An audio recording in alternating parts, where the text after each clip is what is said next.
आज की 10 बड़ी खबरें। ईरान में जारी सिविल अनरेस्ट का सीधा असर भारत के चावल निर्यात पर पड़ने लगा है। इंडियन राइस एक्सपोर्टर्स फेडरेशन के अनुसार भुगतान में देरी और अनिश्चितता के कारण निर्यातकों को भारी दिक्कतों का सामना करना पड़ रहा है, जिससे घरेलू बाजार में बासमती चावल की कीमतों में तेज गिरावट आई है।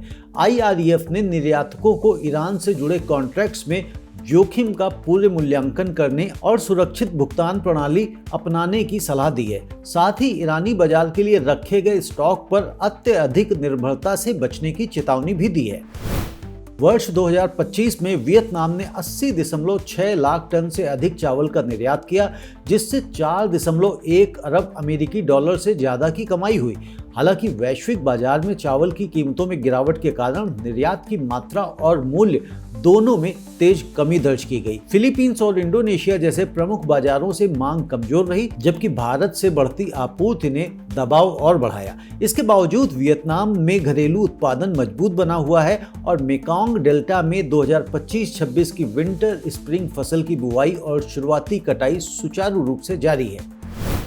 इंडोनेशिया ने 2026 में एशियान देशों से चावल आयात स्थायी रूप से बंद करने का संकेत दिया है। सरकार का कहना है कि देश की घरेलू पैदावार इतनी मजबूत हो चुकी है कि घरेलू और औद्योगिक दोनों जरूरतें स्थानीय किसानों से पूरी की जा सकती हैं। रिकॉर्ड 4 मिलियन टन के करीब चावल भंडार और 2025 में उत्पादन में अनुमानित 13.5% वृद्धि इस फैसले का आधार है। यह नीति खाद्य आत्मनिर्भरता को मजबूत करेगी। हालांकि थाईलैंड और कंबोडिया जैसे क्षेत्रीय निर्यातकों पर इसका नकारात्मक असर पड़ सकता है। केंद्रीय मंत्री अश्विनी वैष्णव ने बताया कि 2025 में भारत का इलेक्ट्रॉनिक्स निर्यात 4 लाख करोड़ रुपए से अधिक हो गया है और 2026 में इसकी और बढ़ने की उम्मीद है। देश में 4 सेमीकंडक्टर संयंत्रों के उत्पादन शुरू करने से इस क्षेत्र को और मजबूती मिलेगी। मोबाइल फोन निर्माण इस सेक्टर का प्रमुख आधार बना हुआ है, जिसमें आईफोन का निर्यात 2025 में 2.03 लाख करोड़ रुपए तक पहुंच गया। इस उद्योग से 25 लाख से अधिक लोगों को रोजगार मिल रहा है, जिससे Bharat global electronics manufacturing hub के रूप में उभर रहा है। मैसूर के भौगोलिक संकेतक यानी GI टैग वाले नंजनगुड रास बाले केला और मैसूरू बीड़ी पत्ता की खेती बीमारी और मार्केटिंग चुनौतियों के कारण घटती जा रही है। अब अपीडा और राज्य बागवानी विभाग इन फसलों के निर्यात को बढ़ावा देने की तैयारी कर रहे हैं। गुणवत्ता सुधार, पैकेजिंग और पोस्ट हार्वेस्ट हैंडलिंग पर विशेष ध्यान दिया जा रहा है। किसानों के लिए वर्कशॉप और प्रशिक्षण कार्यक्रम आयोजित किए जा रहे हैं ताकि बेहतर कीमत और बाजार पहुंच के जरिए इन पारंपरिक GI फसलों की खेती को प्रोत्साहन मिल सके। केंद्रीय कृषि एवं ग्रामीण विकास मंत्री शिवराज सिंह चौहान ने बजट से पहले कृषि और ग्रामीण विकास से जुड़े मुद्दों पर वित्त मंत्री निर्मला सीतारमण से मुलाकात की। उन्होंने किसानों, विशेषज्ञों, स्वयं सहायता समूहों, सहकारी संस्थाओं और ग्रामीण संगठनों से हुए परामर्श के आधार पर सुझाव सौंपे। चौहान ने विश्वास जताया कि प्रधानमंत्री नरेंद्र मोदी के नेतृत्व में 2026-27 का केंद्रीय बजट किसानों और ग्रामीण भारत को मजबूती देगा और समृद्ध किसान, सशक्त गांव के लक्ष्य को आगे बढ़ाएगा।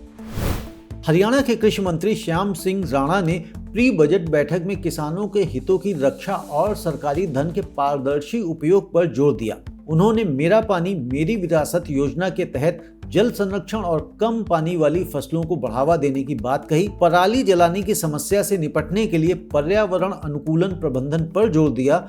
साथ ही सॉयल हेल्थ कार्ड योजना के प्रभावी क्रियान्वयन को जरूरी बताया, जिससे उर्वरक उपयोग, फसल चयन और उत्पादकता बेहतर हो सके। केंद्रीय मंत्री पीयूष गोयल ने मुंबई में धूल प्रदूषण को कम करने के लिए प्रीकास्ट और स्टील निर्माण तकनीकों को बढ़ावा देने का सुझाव दिया। उन्होंने इन तरीकों को अपनाने के लिए रियायतें देने और कंक्रीट मिक्सर को शहर से बाहर स्थानांतरित करने की बात कही। गोयल ने बिल्डरों के बीच सहमति बनाकर पर्यावरण अनुकूल निर्माण को प्रोत्साहित करने पर जोर दिया। इसके साथ ही धार्मिक, सांस्कृतिक और खेल आयोजनों के लिए सार्वजनिक मैदानों के उपयोग की जरूरत भी बताई। छत्तीसगढ़ के रायपुर में दूसरे इंडिया इंटरनेशनल राइस समिट के दौरान अपीडा के क्षेत्रीय कार्यालय का उद्घाटन किया गया। इसका उद्देश्य राज्य को कृषि और प्रसंस्कृत खाद्य उत्पादों के निर्यात का प्रमुख केंद्र बनाना है। यह कार्यालय किसानों और निर्यातकों को रजिस्ट्रेशन, सर्टिफिकेशन, बाजार की जानकारी और निर्यात सुविधाएं प्रदान करेगा। राज्य में प्रीमियम चावल किस्मों, GI टैग उत्पादों, फलों, सब्जियों और लघु वनोपज की बड़ी संभावनाएं हैं। जिनका निर्यात हाल ही में कोस्टा रिका और पापुआ न्यू गिनी तक किया गया है।